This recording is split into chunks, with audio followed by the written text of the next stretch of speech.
The European Darts Open, Leverkusen, Germany, and the big guns were out in force for this night too. We had some intensity from Germain Wadamena. Could the machine gun mow down Duzza? How about Mighty Mike? Would he get revenge on Mervyn King? Why was Menzies charging across the stage with a headbutt bonanza? And can you say adrenaline, Ross Smith, Simon Whitlock involved in a tungsten tussle today on High Roller Radio? Yes, we are midway through 2019's first stop on the European Tour. MVG, Voltage, and Snakebite all in action tonight. The big names of the sport. Everybody's still talking about the Polish Eagle and his match this afternoon with Bully Boy Krzysztof Ratajski letting his emotions out after surviving a 6-5 thriller. He led 4-0 at one point before staving off the Michael Smith comeback. Krzysztof Ratajski, screamed Frankie Pohl, what a man, and fair play to Michael Smith, he said, for his sportsmanship.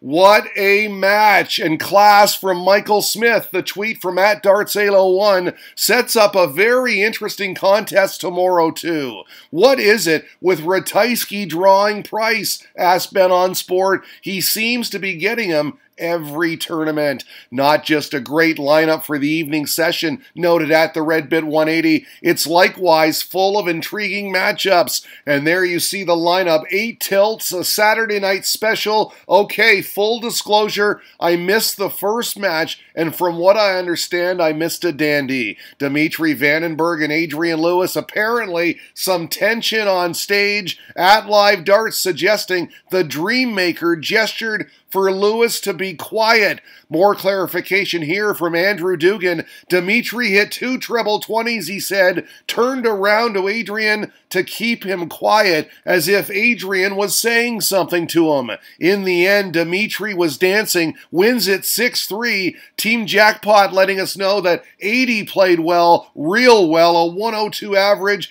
but Dimitri was hitting everything, almost every double. Certainly disappointing for Jackpot fans, but the Belgians were happy. Fair effing play, Dimitri, tweeted Henry Cheel. A cracker to start the evening, said Martin Hawkins. Good to see Adrian and Dimitri clear up the misunderstanding afterwards. Not really cleared up, replied at the Red Bit 180. Dimitri said he thought Lewis was talking behind him. Lewis himself said he wasn't, but Dimitri didn't seem convinced and said that Jackpot apparently did something like this before. There you see the handshakes. We missed a good one. High quality. Our second tilt full of drama as well. We'll see. Dynamite darts. Glenn Dern collecting his here after going up 4-1 on Germain Wadamena. Duzza averaging 105 through 5 legs. But the machine gun fired back. 8-8 for 4-2. He was all fired up. Really was. 9th leg, we got a huge roar when he broke throw for 5-4.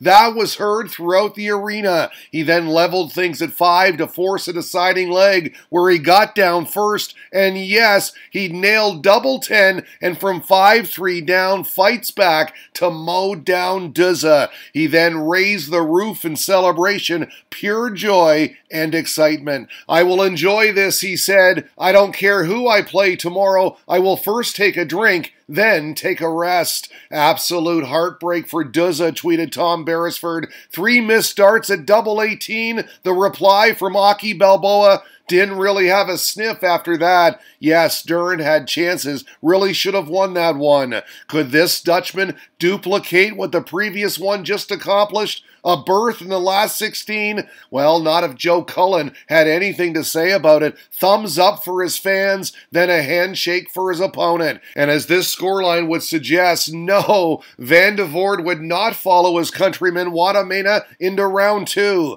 Cullen plucking his arrows from the board here after making it 5-0. He was on fire today, and yes, Rockstar will get an encore in Leverkusen. His guitar finely tuned, an average in the high 90s, solid finishing, 60% on doubles, his recipe for a 6-1 demolition. He didn't really get started, to be fair, Cullen said. I capitalized on my chances. I swear I saw Mervyn King do a shimmy on stage during his entrance. Hashtag he got moves. Yes, he does. The problem? This guy's got more. This 88 checkout made it 3-0, Mighty Mike, and quickly too. We got a little snarl from the world number one. He came to play in what turned out to be a stroll in the park for the Green Machine. MVG wins it 6-1, a ton-plus average. Mervyn was never really in it. Not satisfied, he said, but I did the job. I think the crowd was amazing. I come to Germany a lot.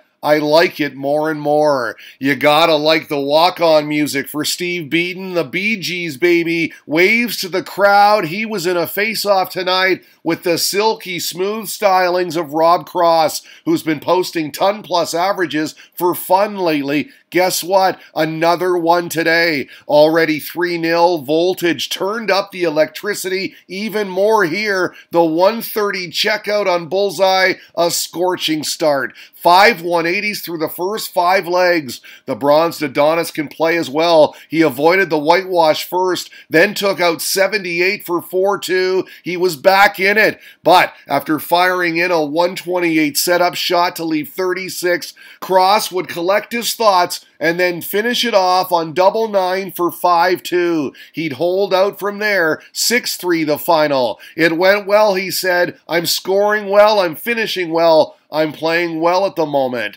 Rob Cross impresses once again, tweeted Tom Sports Journo. The world number 2, averaging 101.37, fired in 6 maximums along with that beautiful 130 checkout. He's the man to beat in my opinion. The reply from Luke Jones, he is playing superb darts. Kirk Bevins calling the action for Menzer Sulovich, Matthew Dennett, down 2-0. Dennett, a former tour card holder, fought back to level. The gentle countered on double 10. He looked to the heavens, not happy with his form. Again, Dennett would level, tossing in arrows like this, a beautiful ton 40. This double 12 made it 4-4. Menzer stayed calm though, held for 5-4, and then broke throw for the match in the 10th leg. That's when he let it all out. Fist clenched, then the full wind-up, and his patented celebratory headbutt. 6-4 the final. He was put through his paces, and this is pure relief. He'll play Joe Cullen tomorrow.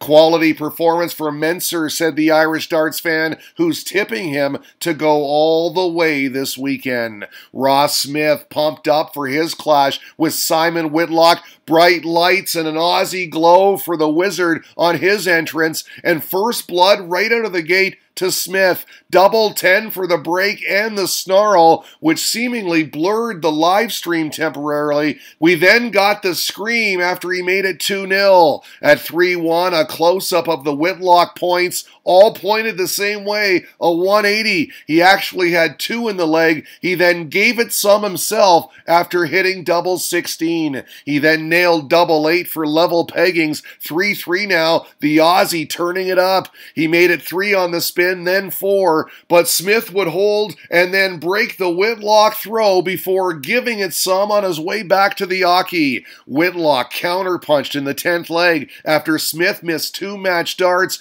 He then fired in a deciding leg 180, but it wasn't enough because this look will tell you that Smith got it. Pure adrenaline, pure intensity. He wins a 6-5 nail-biter. The fans ready to get the party started. Peter Wright versus Kim Huybrechts in her finale, and this was all snakebite early. Tops here for the break in 2-0. He got it to 3-0, then 4-1, then 5-2. Full control. He sealed it in style. The 128 checkout with 3 perfect darts. 6-2 your final. Wright, a ton plus average as he throws some flights to the fans. He is safely through to Sunday. There you have it. What a day. 16 matches in the books. It's crunch time tomorrow as we play down to a winner. We'll leave you with these impressions. You think they're ready for the European Tour? One word: intensity. Today on High Roller Radio.